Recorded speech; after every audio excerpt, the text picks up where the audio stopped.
வணக்கம்.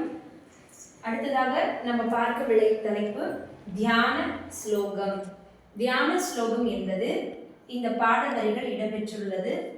ஆங்கிகம் புவனம் யஸ்ய வாச்சிகம் சர்வவாமயம் ஆஹார்யம் சந்திரதாராதி தம் நுமஸ் சாத்விகம் சிவம். இதோட பொருளை இங்க கீழே பார்க்கலாம். ஆங்கிகம்ன்றது நம்மளுடைய உடலை குறிக்குது. புவனம்ன்றது இந்த உலகத்தை குறிக்குது. யஸ்ய யாருடைய, வாச்சிகம் மொழி, சர்வ அப்படின்னா எல்லாத்தையும், வாங்மையும் கேட்கக்கூடிய ஒளிகள் எல்லாமே, பாஷைகள்னு சொல்றோம். அந்த பாஷைகளை நம்ம தமிழ்ல சொல்லும்போது ஒளிகள்னு சொல்றோம். ஆகாரியம், ஆகாரியம்னா வானம்.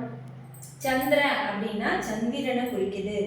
தம்னா நம்ம உங்களுடைய, நுமஸ்னா வணங்குகிறேன், சாத்விகம் அப்படின்னா பரிசுத்தமான, சிவம்னா சிவபெருமான்.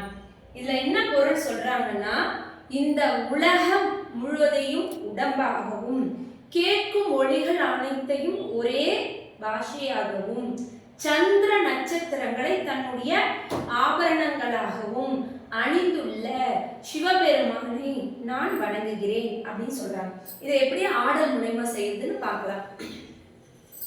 ஆங்கிகம் புவனம் யஸ்ய வாச்சிகம் சர்வ